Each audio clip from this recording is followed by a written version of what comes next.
Hi guys, welcome back to my channel. My name is Anna. I'm a clinical psychology doctoral candidate and I make videos about real life applications to psychology, so hit like and subscribe if you haven't already. This video is to help those of you who find yourselves constantly, chronically wondering why your friends maybe stab you in the back, why your friendships are conflict-ridden, why they never last, all of these different things. And it's by no means an exhaustive list, so please let me know if you have another one to add in the comments below. Usually it's also a combination of factors. It's rarely ever just one thing that's producing one outcome. So that's just something to keep in mind. And with that said, let's go into the possible reasons why you're attracting the wrong types of friends. One possible reason is that you're always very kind and you see the best in others to a fault.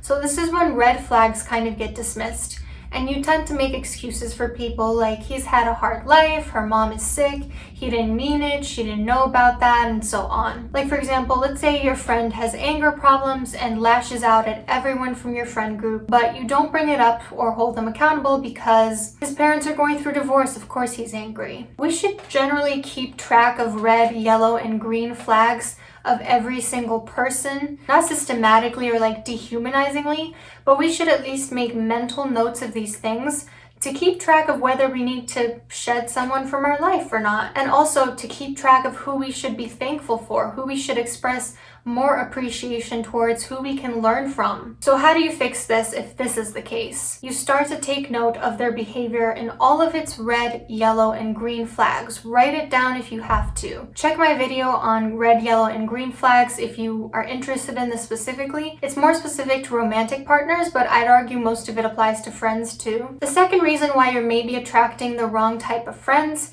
is self-sabotage and self-hate. This is when you have low self-worth or self-esteem, likely from childhood mistreatment or past traumas, and you just don't think you deserve any better. So what if this person treats you horribly? You don't consider that you deserve better. So unconsciously you're punishing yourself or choosing people who will treat you poorly because that's what makes sense to you. Things not working out for you is kind of how life has always gone. Why would you fix something if this is all you've ever known and it seems somewhat normal to you? Like for example, if your parents were emotionally abusive growing up and now you tolerate your friends badgering you, making you the butt of the joke, criticizing you constantly, taking jabs at you, it's probably because you have low self-esteem. How do you fix this one? This one's a tough one. Obviously, therapy, if you have availability to that, extremely important.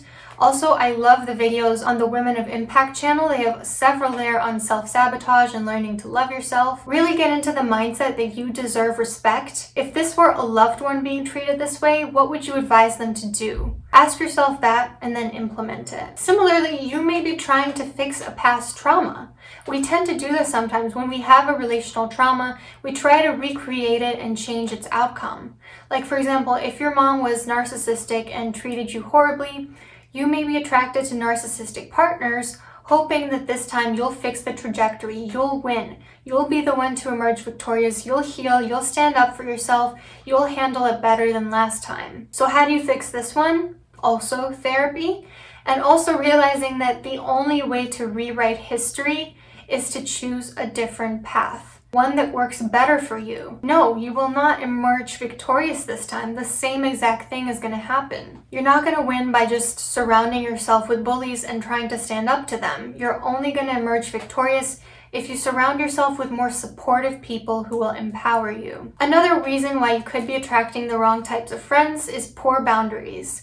It could be due to low temperamental assertiveness, being taught that your boundaries don't matter, not being taught how to set and maintain healthy boundaries, being shy or introverted, being from an enmeshed family with no boundaries growing up. I also have a video on that up here, I think, or maybe up here. If someone is acting out and you know it, but you don't tell them to stop, why would they stop? Why wouldn't they walk all over you? Some people are just waiting for a pushover to take advantage of. Like for example, if your friend keeps making inappropriate jokes about your body and it makes you uncomfortable, but you never flat out tell them, stop. If you don't stop, our friendship is going to be over. I actually used to have a friend who used to always make comments or jokes, and I kind of like half-assed asked her to stop a couple times, but I don't think that I ever explicitly set a boundary with her because I didn't know how to at the time. And I was 19 years old. You would think by that age people know how to set boundaries, but there are people who are at far older ages who still struggle with this. So how to fix this one? Check my video on boundaries. The formula is state your feelings plus what the person needs to change plus the consequences.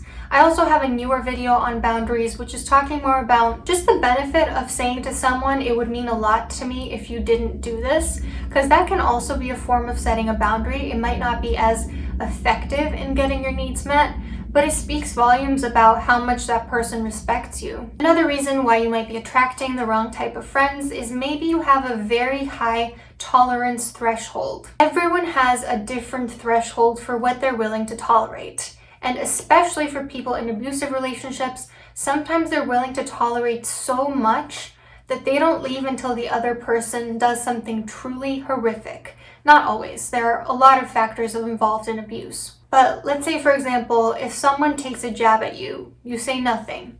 They insult you, you say nothing. They show 10 warning signs, you say nothing. 20, nothing. But 50, at 50, you've had enough. Or when they try to do something that really pushes you over the edge, something that's like the feather that breaks the camel's back, maybe then you've reached your threshold. But some people, their thresholds are way up here. Some people are down here. And that's really kind of where we should be. We should not let people walk all over us multiple times. So how do you fix this one? You lower your threshold. Go to someone you respect who has good self-esteem and ask them what their deal breakers are for friendships and relationships in general. Consider why you're feeling resistant to adopt the same ones. Why do you think that you deserve less? Why do you tolerate people mistreating you to a higher degree? Why do you give people so many chances at your expense? Start to break things off and set boundaries at the very first sign of disrespect. Because a lot of times people are testing the waters to see how much you're willing to tolerate. And this is something I've learned too in like professional settings.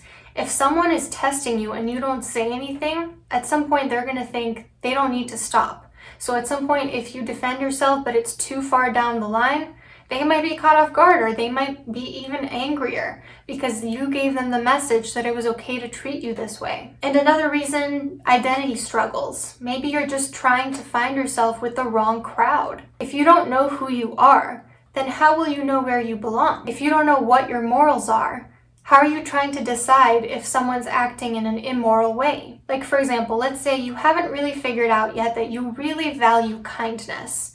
So it doesn't raise any red flags to you when your friend group is actively mean. And it doesn't really start to affect you until they're mean to you specifically. How to fix this one? You sample a range of experiences in people. You really try out, let's see, all these different friends, all these different value systems. You figure out what hurts you, what hurts other people. What do you like about certain people? What don't you like about certain people?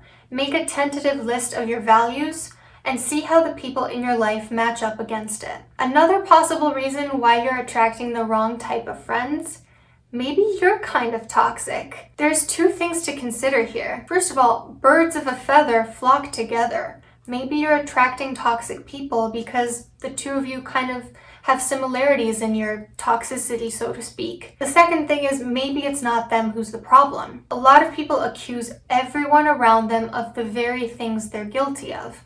You know, gaslighters accuse people of gaslighting them.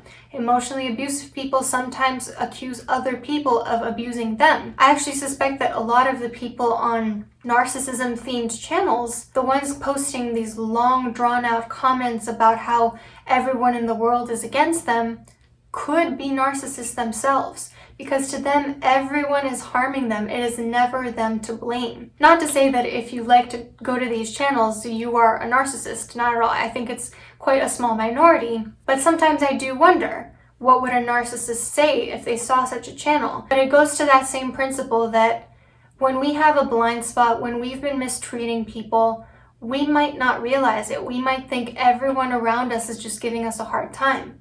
So how do you fix this one? Again, therapy. Be really honest with yourself. Don't be ashamed. We all make mistakes. None of us is, inherently toxic. I'm using that more as a buzzword, but we all have value as human beings. And just because you've messed up doesn't mean that you are doomed to be this way forever or that you're a bad person. So really have a seat with yourself and examine, what are your values? Has your behavior been matching up to it?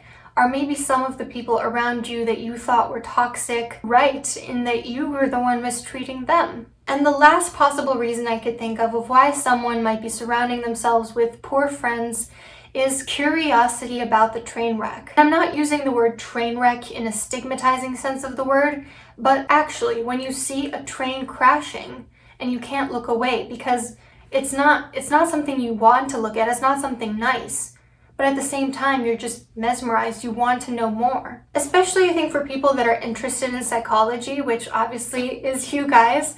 Maybe you want to heal these people, maybe you want to study them, maybe you've been exposed to their personalities or their mental disorders growing up, and you're fascinated with them as a result. Like, I was recently describing a friend of mine to someone else, and I noticed there were some red flags in what I was saying. And the person I was talking to said, why is this even a question? Like, why are you keeping this person around? And I had to sit and think for a moment, and then it dawned on me. The reason why I leave people around in my life after they've shown numerous red flags is because my fascination with their life and their trajectory trumps my self-protective instinct. If someone is harmful, if someone has proven themselves to be toxic to me, I don't need to keep them around just because of curiosity. So how do you fix this one? You tally the red flags and then you follow through with cutting people off. No, oh, but what if they post something hilarious? No, just block them.